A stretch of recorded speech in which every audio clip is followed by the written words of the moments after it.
welcome back to the Fascinating Jobs podcast. I'm your host, Mackenzie Wilson. On this episode of the podcast, I'm sitting down with Staci Taustine, a career counselor, blogger, and author of the book Without Tails. As always, please leave a review wherever you listen if you like this podcast. It helps us to get recognized. With that, let's get into episode number 6 with Staci.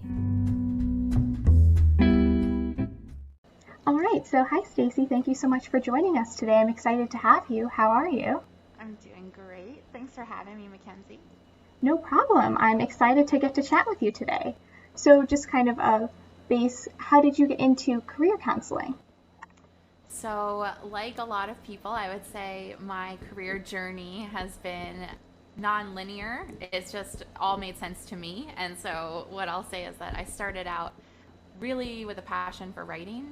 I love creative writing, storytelling, sort of journalistic writing, and I went to school for journalism and really loved that part of it, but wasn't sure if, I wanted to be on the evening news. And I learned more and more about myself in college and decided I wanted to go abroad. And so I went to Tanzania, where they took volunteers and took your resume and placed you in a role. And so what was interesting is that they assigned me to be a teacher, and that was not on my career path at all. And so it surprised me when I fell in love with the work. I absolutely loved teaching and realized that it was too late to change my major. I was like, oh gosh, I'm a junior. What do you do now? And so that caused me to sort of go a non-traditional route to education. So I did a alternative certification program through Teach for America, and taught 4th and 5th grade for a few years. Absolutely fell in love with my students. I loved everything about teaching, but what I wished for more of was time with them to talk about life stuff, the things that wasn't in the curriculum, right? What did they dream of being when they were older? What lit up their hearts? What made them happy? I remember one day I asked one of my students, I was like, what makes you happy? And she looked at me and she's like, Miss T, nobody's ever asked me that question. It broke my heart. I was like, how is it that we've made it to 5th grade and no one stopped to ask her, what made her happy? And so I realized that it wasn't just her, it was most of us. A lot of us, are in the business of doing and doing and doing. And before we know it, we turn around and are like, gosh, am I happy? I don't know. And so that, put me on this career trajectory, I would say, towards leadership development and working with people around what they love, what they care about, and then how to be good at what they love and what they care about. And so I would say everything about my career is based on that. And so that's what led me to being a career guide. It was an opportunity to talk about all those things all the time with people who were curious about themselves and about what they wanted to do with their time. And so that's the long short of it, but it makes sense to me. And I always say there's always a common thread, and I think the common thread through all of my career lefts and rights is that people are always at the center of it. I love humans and I love life chats, and that's something that is part of my work no matter what I'm doing. Yeah, and I think that's really interesting how you were kind of able to combine your journalism background with your teaching background into kind of some more niche area. So you were kind of talking about how you were mainly into journalism, and I noticed that you kind of have a blog. So is that a nice way that you can kind of write outside of your job? Absolutely, 100%. And I think that's really one of the greatest gifts, is learning that we're both people and professionals, and that we're allowed to have all of our interests at one time. And just because we don't do something in our 9 to 5 doesn't mean that we can't do it and highlight it and have it be part of us and our professional brand. Something I care a lot about is helping folks to combine the personal and the professional in a way that helps us walk through life being ourselves all the time. It could sometimes feel weird to have an outward face and an inward face. And so, my blog is out there in the world because I love to share my writing, and it's a chance to do more of that, like you said. But, my coworkers all sort of talk about it with me over Zoom too. And so it's a cool thing that I get to do and have in alignment with the work that I do during the day too. Wow, that is really cool. And I think that's definitely super interesting that you were kind of able to combine it with your day job and all sorts of different things. So, what would you say is your favorite part of your job being like a career guide? I love seeing people exceed their own expectations. Like the feeling that I get when I find out from someone that I've been working with that they just, negotiated their salary past what they thought was possible, or where they land a role that they call it their moonshot company. I'm like, you shot for the moon and you caught it. What do you do now, right? But seeing people make their own dreams come true makes me really happy, and so I get to have that feeling all the time, and I crave it day over day. So I get to have that need met, and I love that I get to stay in touch with people and see them grow and flourish and continue to bring others with them. A lot of the folks that I've worked with reach back and say, hey, my company's hiring. Can I help out someone else who's looking for a role? Or do you know somebody, who would like this? And can you put me in touch with them? And so I really enjoy that part of my work, that I get to maintain relationships and continue to know people. I have a habit of making friends with people that I work with, and so I get to say I have a lucky part of my job that I get to make friends all day. Yeah, I think that's definitely really cool and definitely like interesting that they'll kind of come back and say like, hey, who would you recommend for this job? So kind of on the flip side of that, what's maybe like a more difficult part of like the career guiding process? So I think being a career guide is very similar to other roles. Those who work in sort of counseling or therapy or education or any of the fields where you are giving a lot of yourself. Sometimes you can get really invested and feel equally disappointed when something doesn't work out for someone, or really sort of overwhelmed by the amount of talking that you do in a day. I think there are days when I'm like, gosh, are other people as tired of my voice as I am of my own, right? I do a lot of talking, and so it requires me to have strategies to fill up my own cup, right? Like things that I do to make myself feel good so that I can come back and have another good day. And so to your point about my blog, writing is one of those things. Crummy reality TV or those things, everybody has to have their thing that they do to be their best self. And so that's the only downside, is that it requires me to manage my energy a lot.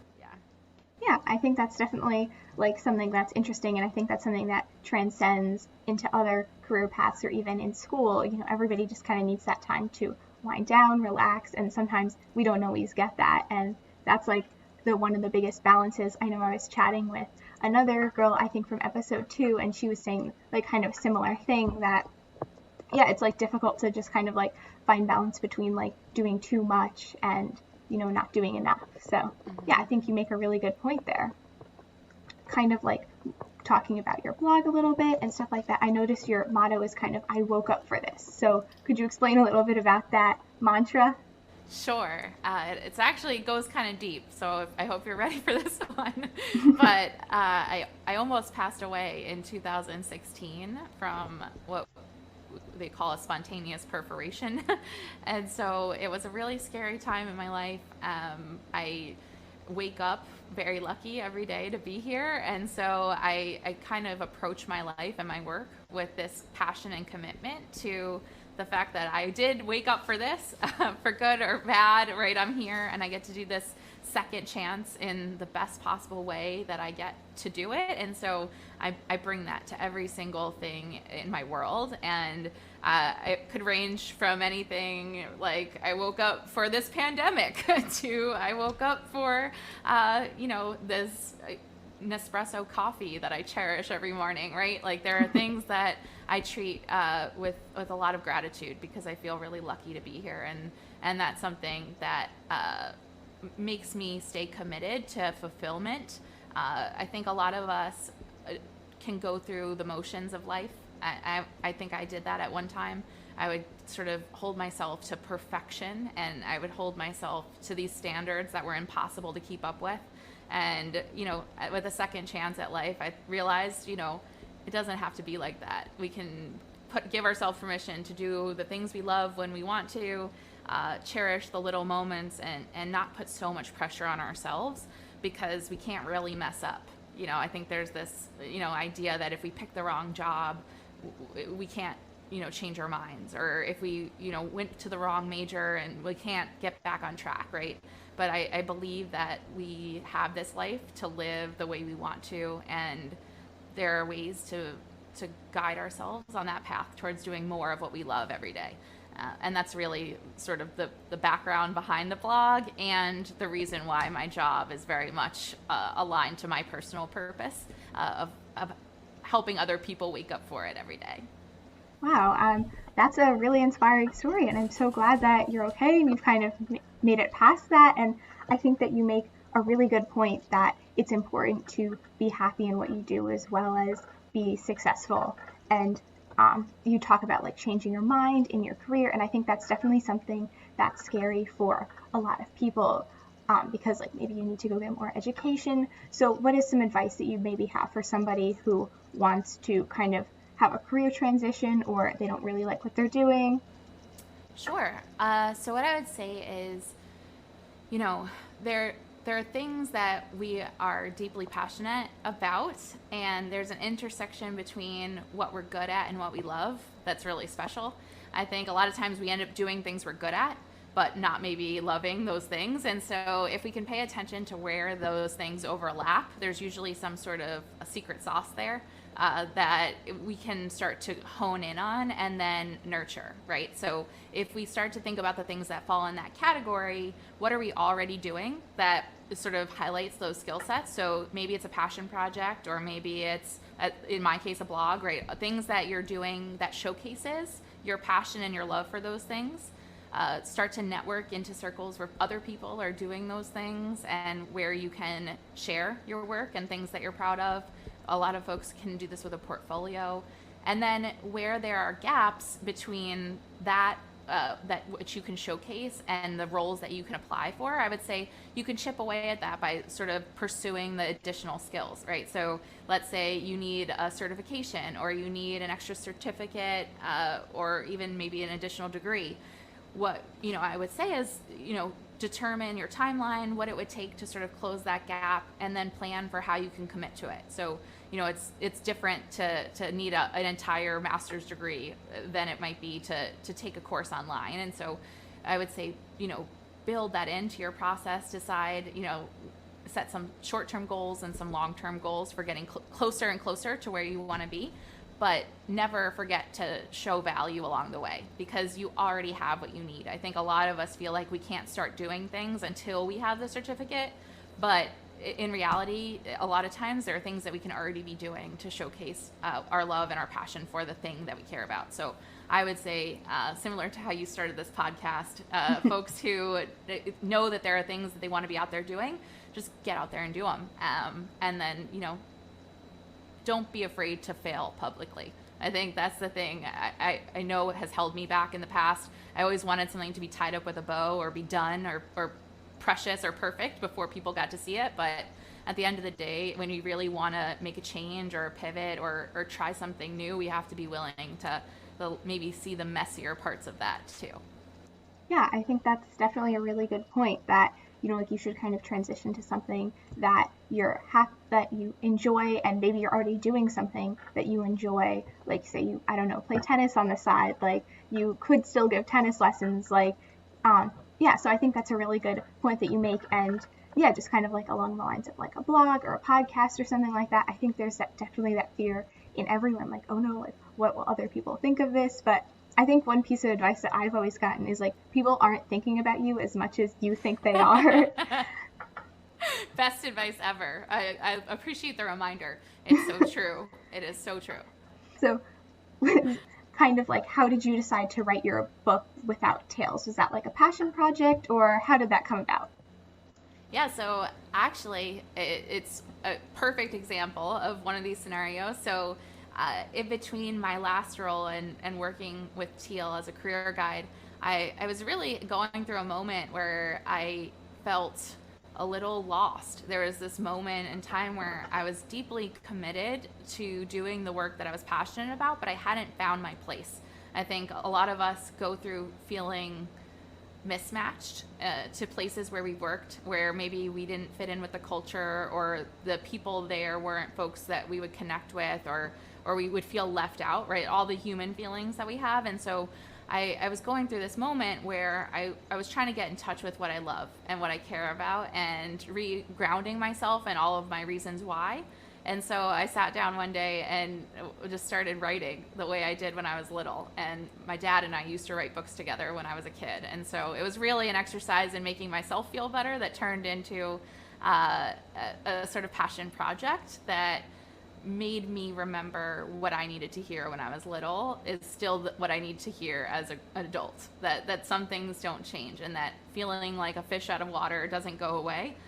Sometimes that's something that we go through in adulthood too. And so I use that as a way to talk about that feeling of being left out or unheard or unseen through the lens of a children's book that I thought could be helpful to parents who are home and trying to work from home and work doing their full-time 9 to 5 plus taking care of their families. And so my younger sister, who is 11 years old, was over for a sleepover. And so we made it into a fun family project, and she did the voiceover for it. And it was a great time for us and a good bonding moment, and also a cool way to do a passion project that I had always wanted to do. I feel like I cared a lot about my bucket list, and that was one of those bucket list items. I had always wanted to write a children's book. And so that's the check mark that I got for 2020. Wow, yeah, that's really cool. And I love the story that you made it like a family affair, and you kind of had your dad and then your niece help you that way. I think that's really nice. And I think that's very interesting how you kind of put it through the lens of a children's book, because I think a lot of us, just think maybe you should write a book for adults, but I think it's important to have better children's reading out there, so that way we can kind of start adapting this kind of I woke up for this mindset as a child, and not having to later learn about that as we're a teen or an adult. So yeah, and I think that's a really nice way to relate to others. So you mentioned that you were kind of writing the book during the pandemic, and it was kind of coming out then. So what was maybe the most challenging part of writing the book during a pandemic? Oh, baby, let me tell you, my partner and I were living in a apartment in Queens, New York, with no doors. And so it was me, my partner Keith, and our dog Wander Pickles, and there's maybe 10 square foot extra that we were living in for about 7 weeks straight. And so when I was up writing late and keeping the lights on, he was trying to sleep, and it was one of those moments where you're like, gosh, I picture things looking a little different than they do in this moment. I didn't see all of this coming, and I woke up for this. So how do I find a way to be grateful when this is pure, shenanigans right now? And so I think that's something I'll always hold dear. We're currently staying in New Jersey and have a little bit more space right now. So I think I feel a lot of gratitude for that. But in that little tiny space together, I think, there's a lot of sort of memory and reflection that will come out of this long after. I think when I look back on 2020, it will mean something very different than what it does right now. I think it's a time where both my partner and I have been trying to fill up our own cups, to use this time of pause to learn more about who we are, to see what we're like in times of struggle and strife and lack of knowing. I think this time period is confusing because none of us know what's coming next. And the reality is that even in a pandemic, even when it's not a pandemic, we don't know what's coming next. We just feel like we do. And so I'm really trying to lean into that right now, is kind of learning from this moment and leaning on my friends and family and being there for them, so that, we see this as time that we spent together intentionally, even if we couldn't control everything that was going on around us. Yeah, I agree. I think that lots of people kind of going into this in maybe March and stuff like that, we just felt super unproductive. But I think that it's good way to kind of look at it and just be like, hey, I'm filling up my own cup. I'm doing something for myself. So, even if you're watching reality TV or just watching movies late at night, like, it's just kind of a good, like, nice self-care way. I don't know how it's going to look in the fall and winter, but I mean, even with our school is crazy and everything. But yeah, I think that it's just nice to have something to come back to and to work on yourself, like a passion project or just relaxing. So yeah, I think that's like definitely good advice. So what has been the hardest thing for clients and stuff like that finding jobs during a pandemic? Ooh, that is even more unpredictable. I think this job market is a very difficult one.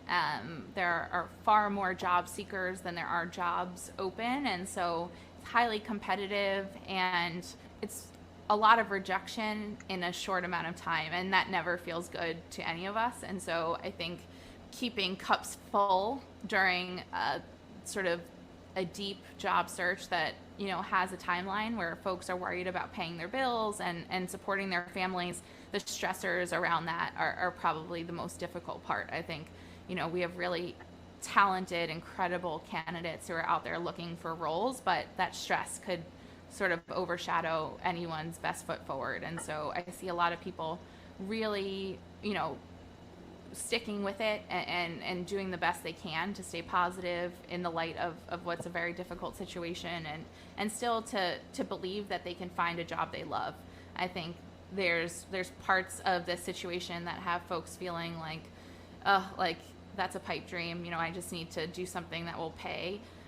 But to see people still out there trying to do what they love and trying to contribute with their talents and their gifts is sort of reassuring, and it gives me the utmost faith that on the other side of this troublesome job market, folks will be doing great work, and there's going to be cool new roles to be had.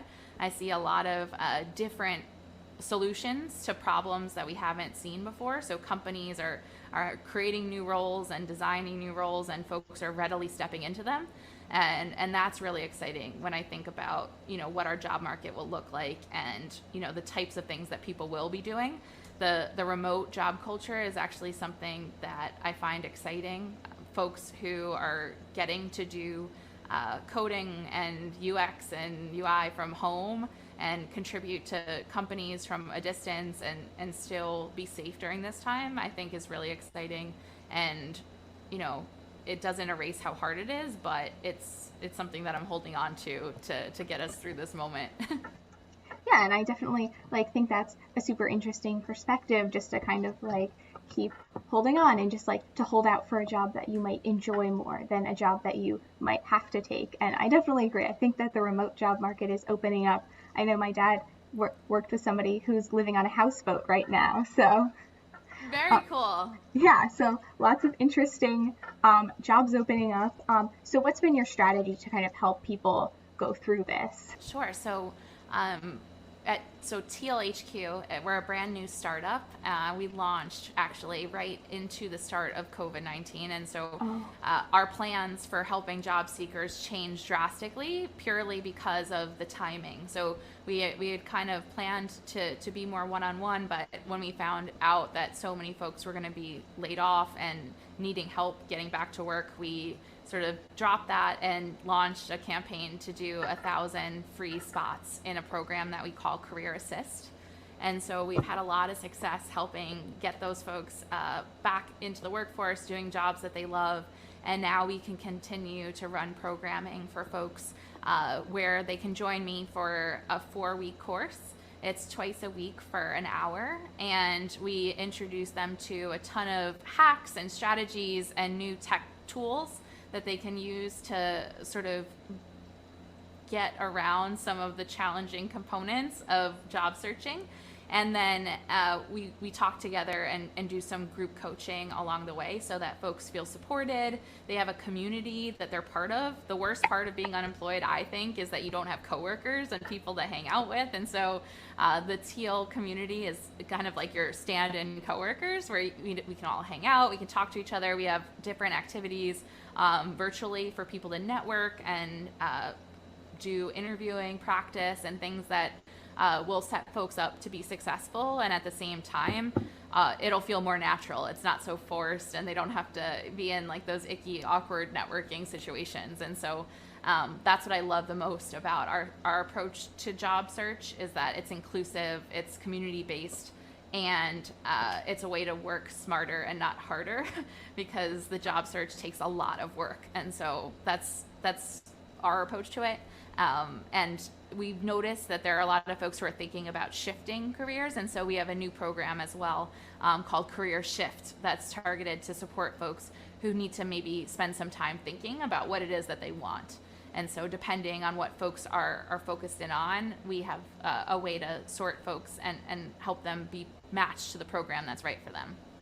Wow, yeah, I think that's definitely really cool. And I think that's super interesting how Teal's kind of like a startup, and that it was kind of like newer at the time. So yeah, you guys kind of had to start through that. So yeah, and I think that I'm kind of on your point with the career switch program. That's definitely something that I don't know that we have heard about a lot. So I think that'll be very interesting to kind of see how that pans out. And yeah, because I think that's something that a lot of people experience, but there's not been anybody there, kind of as you were mentioning before, like the community behind them saying like, oh, hey, like this is a good idea, just do what you're passionate about. Right. It's like you usually have to have those conversations with yourself, and you're usually ashamed to talk about it because it's attached to some sort of transition. I think our culture is kind of crummy in the way that we think of unemployment.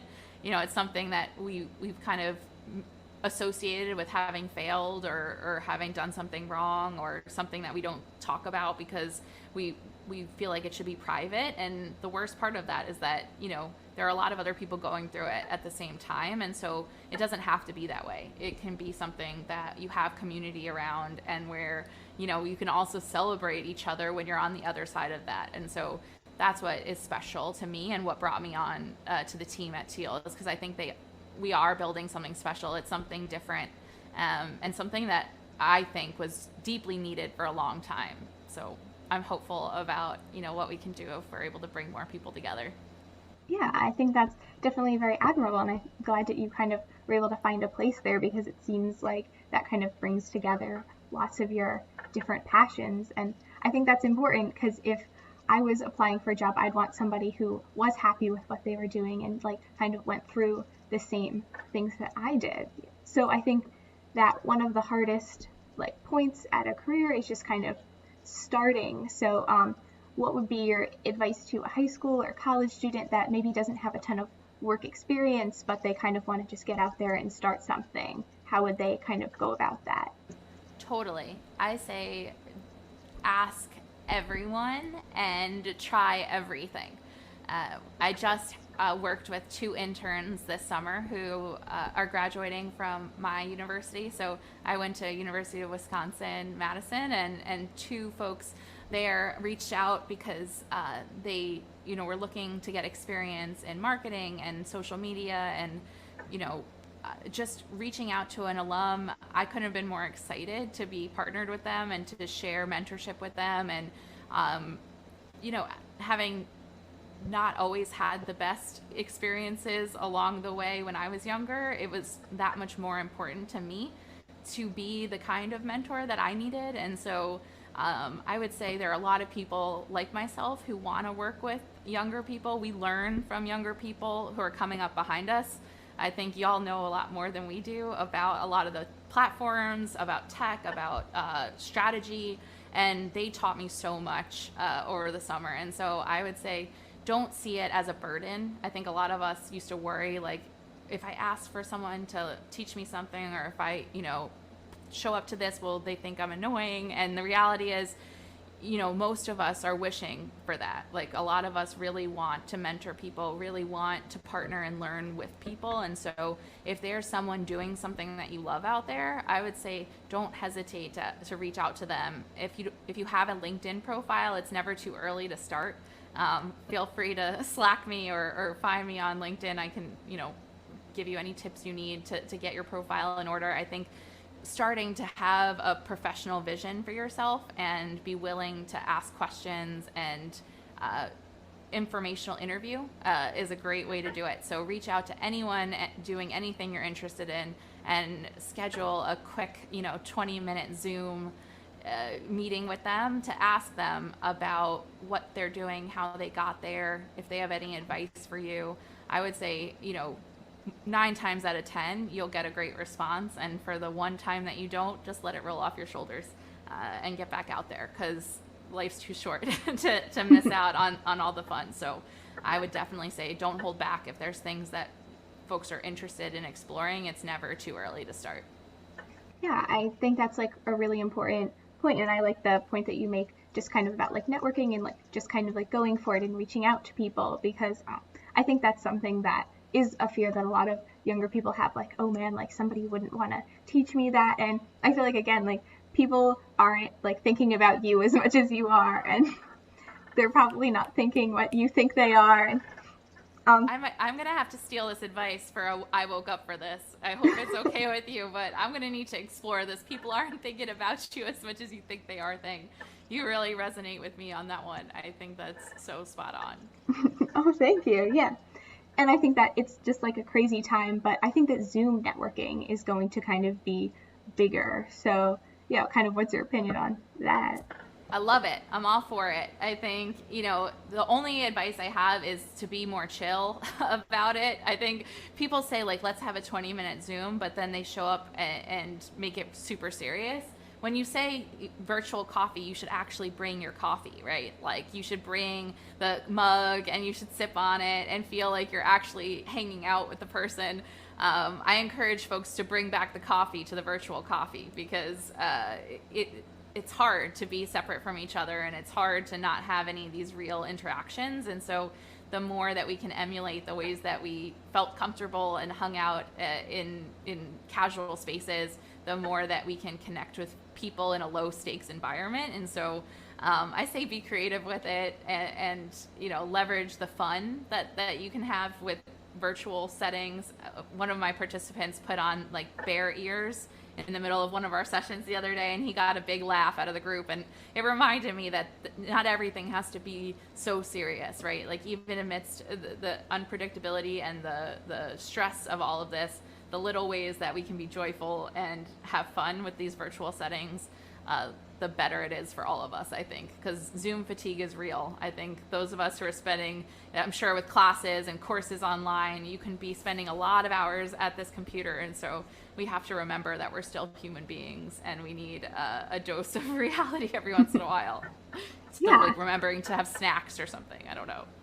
Yeah, I definitely agree. And this is kind of another conversation that we were having in a previous podcast episode, was just like taking Zoom breaks and how important that's going to be to the future of working and going to school and all sorts of different things. So I think I just kind of have one final wrap-up question. So how has kind of working online been more difficult or better? Like, how has it changed in your particular field?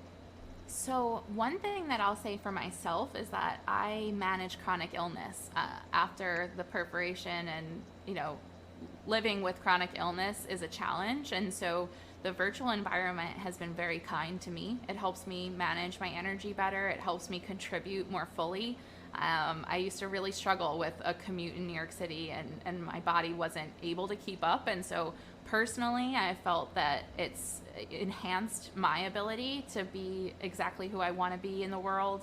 And I really want to uplift for anyone else out there who moves slower or has had other barriers to being able to participate equitably in our career culture, that this environment might be helpful to some of us. And so that's something I'm really proud to uplift and say that I'm grateful for. And I think that there are additional challenges that come with it for wellness across the board for other folks. I think, people do crave real in-person communication. And so I would definitely say, echoing your sentiment around folks needing a break from screen time and needing to schedule vacation days or time off, I think a lot of parents and people who are taking care of families and family members need more room to get their time off in. I think just because people are in their homes doesn't mean that they should be plugged in, 14 hours a day. And so I really value companies that are prioritizing the wellness of all of their employees and encouraging folks to get that time that they need to recharge and not treating it with like a punitive culture. And so I know that we try to lead inside out at Teal and model some of these things so that our participants can go out and seek employment where they can also live and work in harmony. And so that's something that I care a lot about, and I'm grateful to you for asking, because I think that's something that I'm excited to share with the world for sure. Yeah, I definitely agree with a lot of the things that you were saying, how like it's important to kind of take that time and take a break. And I think that is something, especially now working from home, like taking a vacation day is kind of different, like, because if it is so easy to just kind of like go on your computer, like, why do you need a vacation day? But I feel like it's really important. And I think that's one of the things that maybe working at a newer company such as Teal might have the benefit of, is just kind of like going through and saying like, hey, what are the past mistakes other companies have made? Let's not make those. Yeah, so 100%. Yeah, I think that's a really good thing, and I think that's a good note to end our discussion for today on. Thank you so much.